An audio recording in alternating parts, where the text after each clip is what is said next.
परमेश्वर का धन्यवाद हो कि परमेश्वर ने सुंदर मौका दिया है। हम उनके नाम की महिमा और तारीफ करेंगे। और आज जो परमेश्वर ने हमें मौका दिया है, क्यों ना हम परमेश्वर के वचन पर विचार करें।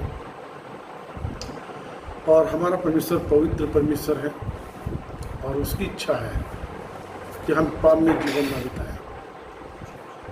और ये चेतावनी हमें उत्पत्ति की किताब से जब से पाप आया है दुनिया में, तब से परमेश्वर इस बात को चेताता ही आया है।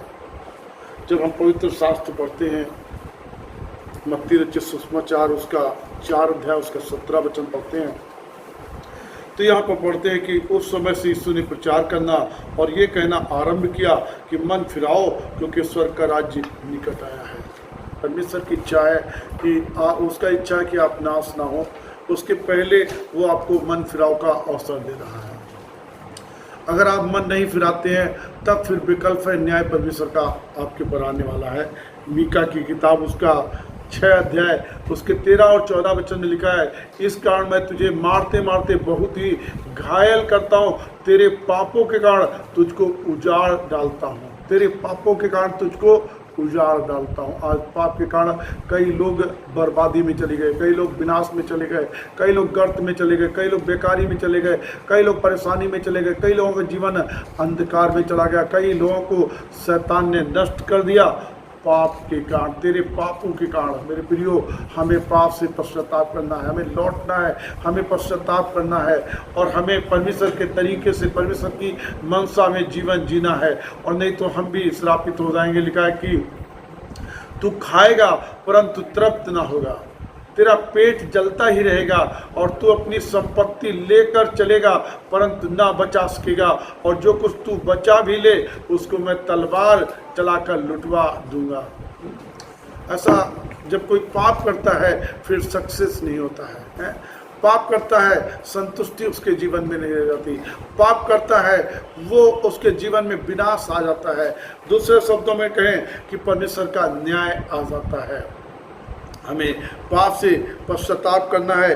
उत्पत्ति की किताब उसके 6वें अध्याय में जब हम जाते हैं तो हम पढ़ते हैं कि जब मनुष्य ने पाप किया और पाप करने के बाद में उसका जीवन पतित हो गया, तो परमेश्वर उसके जीवन में न्याय को लाने के पहले कुछ हिदायत उसने दी। यहाँ पे हम 6 अध्याय उसके 9 वचन में नूह की कहानी को पढ़ सकते हैं। लिखा है कि नूह की वंशावली ये है, नूह धर्मी पुरुष और अपने समय के लोगों में खरा था, और नूह परमेश्वर ही के साथ साथ चलता रहा, और नूह से सेम और हाम और येपेत नामक 3 पुत्र उत्पन्न हुए। उस समय पृथ्वी परमेश्वर की दृष्टि में बिगड़ गई थी और उपद्रव से भर गई थी, और परमेश्वर ने पृथ्वी पर जो दृष्टि की तो क्या देखा, वो बिगड़ी हुई है, क्योंकि सब प्राणियों ने पृथ्वी पर अपना चाल चलन बिगाड़ लिया है। परमेश्वर ने इस बात को देखा, लोगों ने क्या किया था, अपना चाल चलन बिगाड़ दिया था। पृथ्वी उपद्रव से भर गई थी और सब प्राणियों ने अपना अपना चाल चलन बिगाड़ लिया था।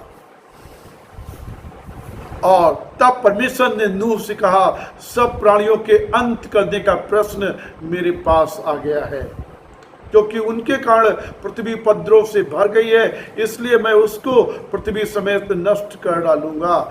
इसलिए तू गोपेर वृक्ष की लकड़ी का एक जहाज बना ले, उसमें कोठरियां बनाना, भीतर बाहर उस पर राल लगाना। और ऐसा प्रभु ने बताया उसको, क्योंकि पृथ्वी बिगड़ गई है, लोगों ने अपना चाल चलन बिगाड़ लिया है। अब परमेश्वर के सामने एक प्रश्न आ गया कि पृथ्वी को नष्ट किया जाए, लेकिन उसके पहले एक चेतावनी है। वो चेतावनी क्या है? नूह जो धर्मी पुरुष है, नूह जो खरा व्यक्ति है, नूह जो परमेश्वर के साथ चलने वाला व्यक्ति है, नूह परमेश्वर का नकल करने वाला व्यक्ति है, परमेश्वर की इच्छा को पूरा करने वाला व्यक्ति है, और ऐसे व्यक्ति को परमेश्वर बातें करता है। ऐसे व्यक्ति से परमेश्वर ऐसे व्यक्तियों को इस्तेमाल करता है और परमेश्वर ऐसे व्यक्तियों को बचाता है। और नूह को बताया एक किश्ती बना लेना है, एक जहाज बना लेना है, उसमें पूरा राल लगा लेना है, उसमें कोठरियां बनाना है, उसका लंबाई चौड़ाई सब कुछ परमेश्वर ने बताया। और इसके बाद बताया कि प्रत्येक जोड़ा उसमें आने देना है। और उस समय लोग नूह की बातों पर यकीन नहीं कर रहे थे। आज भी जब मसीह के बारे में लोगों को बताया जाता, लोगों को यकीन करना मुश्किल है। उन दिनों में लोग यकीन नहीं कर रहे थे, लेकिन नियत समय के ऊपर जल प्रलय आया। और बाइबल बताती है कि जल प्रलय के द्वारा लोग नष्ट किए गए। 7 अध्याय 16 पद में लिखा कि और जो गए वे परमेश्वर की आज्ञा के अनुसार सब जाति के प्राणियों में से नर और मादा गए। तब यहोवा ने जहाज का द्वार बंद कर दिया। वो समय जो परमेश्वर आपको मन फिराव का दे रहा है, जो आपके जीवन में अवसर लेकर के आ रहा है, कहीं ऐसा ना हो कि न्याय आपके ऊपर आ जाए और परमेश्वर दरवाजे को बंद कर दे। आज ही हमें लौटना है, पश्चाताप करना है। और जिन लोगों ने मन नहीं फिराया था, उसके बाद में जल प्रलय आ गया। 17 पद कहता कि पृथ्वी पर 40 दिन तक जल प्रलय होता रहा और पानी बहुत बढ़ता गया, और जिससे जहाज ऊपर को उठने लगा और वह पृथ्वी पर से ऊंचा उठ गया। जल बढ़ते बढ़ते पृथ्वी पर बहुत ही बढ़ गया और जहाज जल के ऊपर तैरता रहा। और इस तरीके से बहुत भयंकर 24 पद में लिखा है कि और जल पृथ्वी पर 150 दिन तक प्रबल रहा। सारे लोग डूब मरे।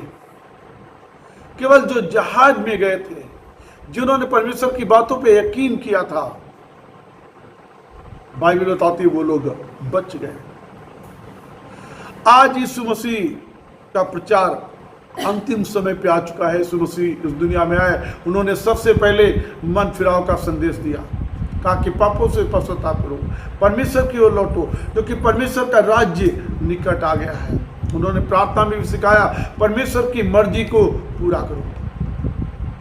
चेलों को बताया कि जगत के अंत के बारे में बताया और कहा कि राज्य का जो सुसमाचार सब जातियों में प्रचार हो जाएगा तो जगत का अंत आ जाएगा। आज हम अंतिम दिनों में रह रहे हैं। मत्ती की किताब उसके 24 अध्याय में यीशु मसीह अपने चेलों को कई बातों की चेतावनी देते हैं अंतिम दिनों के बारे में।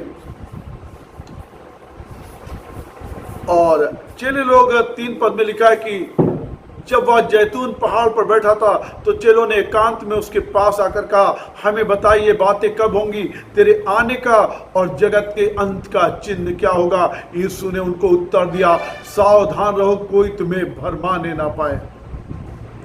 आज बहुत सारे लोग भ्रामक शिक्षा दे रहे हैं।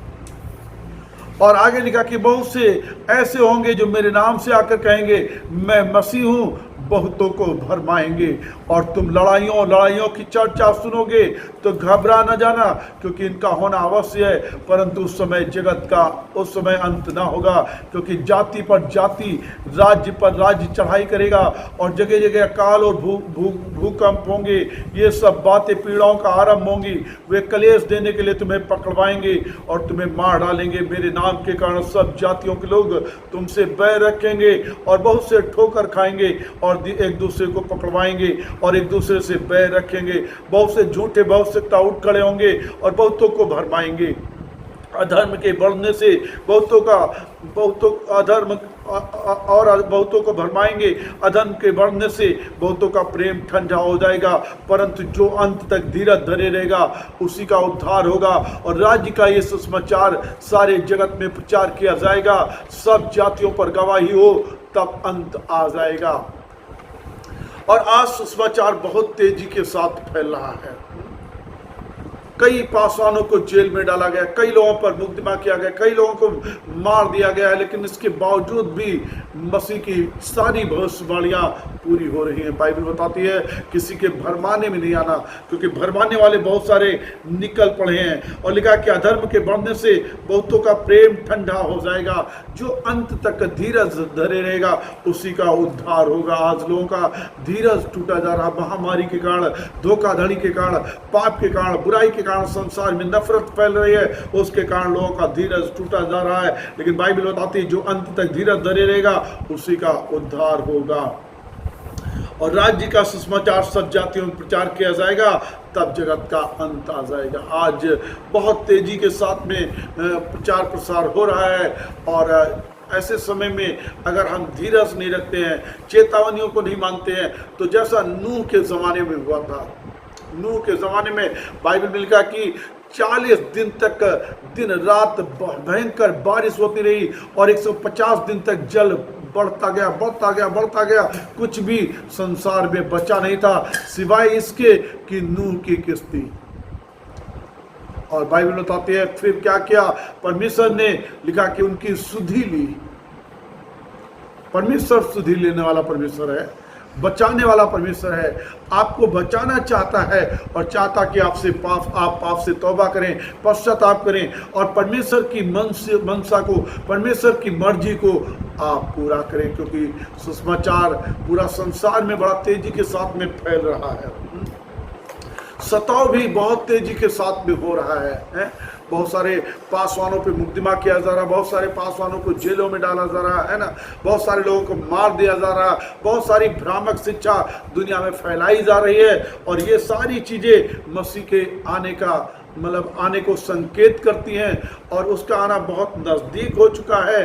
और इसलिए हमें क्या करना है, पवित्र शास्त्र को पढ़ना है, हमें प्रार्थना में समय देना है, हमें परमेश्वर की मर्जी को पूरा करना है, हमें बड़े कठिनाई के साथ में उद्धार को प्राप्त करने की जरूरत है।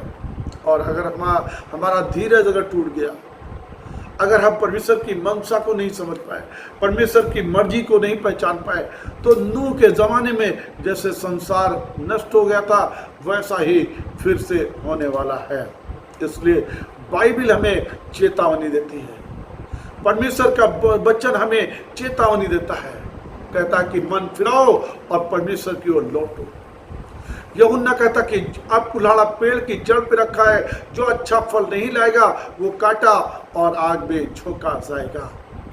बाइबल बार बार मन फिराव के बारे में बात करती है। इसीलिए मैंने जो वचन मीका की किताब से पढ़ा है वो ये है कि कहता है कि मैं तेरे पापों के कारण तुझको उजाड़ डालता हूँ, है ना। पाप से अगर कोई पश्चाताप नहीं करेगा तो परमेश्वर कहता है ऐसे लोगों को मैं क्या करता हूँ, उजाड़ डालता हूँ, ऐसे लोगों के ऊपर न्याय लेकर के आता हूँ। इस कारण मैं तुझे मारते मारते बहुत ही घायल करता हूँ और तेरे पापों के कारण तुझको उजाड़ डालता हूँ। तू खाएगा परंतु तृप्त ना होगा, तू तेरा पेट जलता ही रहेगा और तू अपनी संपत्ति लेकर चलेगा परंतु बचा ना सकेगा, और जो कुछ तू बचा भी ले उसको मैं तलवार चलाकर लुटवा दूंगा। आज कितने लोग बर्बाद हो गए हैं, बेकारी में चले गए हैं, परेशानी में चले गए हैं, अकाल में चले गए हैं, महामारी में चले गए हैं, दुख में चले गए हैं, क्योंकि परमेश्वर का न्याय बहुत नज़दीक है। ये सब बातें हमारी चेतावनी के लिए हैं और हम आज इन बातों पे विचार करें, पश्चाताप करें और लौटे, परमेश्वर की तरफ लौटें, परमेश्वर की मर्जी को पूरा करें। बाइबल बताती है मूसा को परमेश्वर ने जो बात बताई थी, लिखा है कि वो क्या हुआ, जब चट्टान से पानी निकलना था कि परमेश्वर ने बताया था केवल तू चट्टान से बातें ही करना, चट्टान पानी देगी। लेकिन लिखा कि वो अपने धीरज को खो दिया, अपना जो आत्मसंयम था उसको खो दिया और उसने चट्टान के ऊपर लाठी मारी और कहा कि क्या तुम लोगों के लिए मुझे पानी निकालना पड़ेगा। इस कारण लिखा है मूसा कनान देश में प्रवेश नहीं करने पाया। बहुत ही धीरज की आवश्यकता है, बहुत ही समझदारी की आवश्यकता है, बहुत ही प्रार्थना की आवश्यकता है। और यदि हम इन बातों में चूक जाते हैं तो कई हानि और नुकसान हमें उठाने पड़ेंगे। लेकिन परमेश्वर चाहते हैं कि हम बच जाएं, परमेश्वर चाहते हैं कि हम उनकी मर्जी को पूरा करें, परमेश्वर चाहते हैं कि हम उनके साथ जन्नत में हमेशा के लिए निवास करें। ऐसा परमेश्वर की मर्जी है। मेरे प्रियो, हमें विचार करने की ज़रूरत है। हमें इस बात की आवश्यकता है कि हम वचन को पढ़ें, इस बात की आवश्यकता है कि परमेश्वर के साथ बातचीत करें, इस बात की आवश्यकता है कि परमेश्वर की मर्जी को पूरा करें, इस बात की आवश्यकता है कि जिस काम के लिए हम बुलाए गए हैं उस काम को हम पूरा कर सकें, ताकि हमें एक अवार्ड मिल सके, एक इनाम मिल सके और परमेश्वर के साथ में हम अनंत काल तक जीवन बिता सके। परमेश्वर आपको आशीष दे। आइए हम प्रार्थना में जाएंगे। प्रेमी पिता, हम दिल की गहराई से धन्यवाद देते, जब से इस दुनिया में पाप आया है, इंसान पतित हो गया है और कई हानि, कई नुकसान, कई संकट उसके जीवन में है, कई परीक्षाएं, कई परेशानियां, कई दुख, कई तकलीफें वो झेला, बर्दाश्त करा। लेकिन प्यारे परमेश्वर, आपका वचन हमेशा से इस बात की चेतावनी देता चला आया है कि मन फिराओ, पश्चाताप करो और परमेश्वर की ओर लौटो, परमेश्वर की मनसा को पूरा करो। नूह जो धर्मी व्यक्ति था, उस समय भी पाप बहुत बढ़ गया था, बुराई बहुत बढ़ गई थी, नफरत बहुत बढ़ गई थी। परमेश्वर ने देखा तो कहा कि मेरे सामने ये प्रश्न आ गया है कि पृथ्वी पर प्रत्येक व्यक्ति ने अपने चाल चलन को बिगाड़ लिया है, लेकिन नूह को बचाना चाहता था, इसीलिए क्योंकि नूह धर्मी व्यक्ति था, परमेश्वर की मर्जी में चलने वाला व्यक्ति था। आज जब हम चारों तरफ संसार में देखते हैं, लोगों ने अपने चाल चलन को बिगाड़ लिया है, लोग पाप का जीवन जी रहे हैं, लोगों को पाप से प्रेम है। जब भी उन्हें मन फिराव की बात करो, जब उन्हें प्रभु यीशु मसीह के मैसेज को दो, कोई ना कोई विरोध में प्रतिक्रिया उठती है। इसी संदर्भ में कई पासवानों को जेल में डाल दिया गया है, कई लोगों को मारा गया है, पीटा गया है, कई लोगों के साथ में अत्याचार किया गया है, क्योंकि आपका आना बहुत नजदीक हो गया है। प्यारे परमेश्वर, हमारी दुआ है ऐसे समय में लोग धीरज धरे रहे प्रभु जी, और आपकी मर्जी को पूरा करते चले जाए प्रभु जी। जो तमाम भ्रामक शिक्षाएं आ रही प्रभु जी, तमाम झूठे अगुए उठ खड़े हुए हैं प्रभु, हम प्रार्थना करते लोग आपके वचन को पढ़ें प्रभु जी, और प्रार्थना करें और आपकी मर्जी को पूरा करें, ताकि इन भ्रामक संदेशों से वो बच सके प्रभु। ऐसा कृपा और दया कीजिए प्रभु, हमारे परिवार के ऊपर दया और अनुग्रह कीजिए प्रभु। जिस बुलाहट के लिए हम बुलाए गए हैं, जिस सेवकाई के लिए हम बुलाए गए हैं, जिस मर्जी को पूरा करने के लिए हम बुलाए गए हैं प्रभु, उसमें हम धीरज के साथ में उद्धार के कार्य को पूरा कर सके प्रभु। पीछे पर प्रार्थना करते जो कलीसिया है, जो विभिन्न घरों में है, विभिन्न स्थानों में है, प्यारे परमेश्वर, हमारी प्रार्थना है, आप दूर और पास के भी परमेश्वर हैं पिता, हम प्रार्थना करते हैं उनके जीवन से बोलिए और बातचीत करिए, पवित्र आत्मा उनको सिखाइए प्रभु जी, ताकि वो आपके बताए हुए रास्ते के पर चलकर आपको महिमा दे सके प्रभु, क्योंकि आना आपका बहुत नजदीक हो चुका है प्रभु जी, आपका न्याय बहुत करीब है प्रभु। इसलिए हम प्रार्थना करते प्रभु जी, जो भी आपकी चेतावनियां हैं उनको लोग जीवन में लागू कर सके प्रभु, ऐसा कृपा और दया करिए प्रभु। हम इस बात के लिए धन्यवाद देते हैं। प्यारे परमेश्वर, अपने परिवार को और इस सेवकाई से जुड़े हुए प्रत्येक व्यक्ति को प्रभु हम आपके चरणों में रखते हैं, और पिता हम प्रार्थना करते हैं आप अपनी बड़ी दया और कृपा उनके जीवन में कीजिए प्रभु। हम इस बात के लिए धन्यवाद देते हैं, इस वचन के लिए हम धन्यवाद देना चाहते हैं पिता परमेश्वर। प्रभु यीशु मसीह, हम आपके नाम में प्रार्थना करते हैं, इस वचन को आप फलवंत करिए प्रभु, 30 गुना, 60 गुना और 100 गुना ये फल ला सके, और लोगों के जीवन परिवर्तित होकर के प्रभु आपकी मर्जी को पूरा कर सके, ऐसा कृपा और दया करिए प्रभु। हम इस बात के लिए धन्यवाद देते हैं, महिमा और तारीफ करते हैं प्रभु। सारा आदर, महिमा, गौरव हम आपको देते हैं। इस दुआ को मुक्तिदाता यीशु प्रभु के नाम से मांगते हैं, आमीन। परमेश्वर आपको आशीष दे।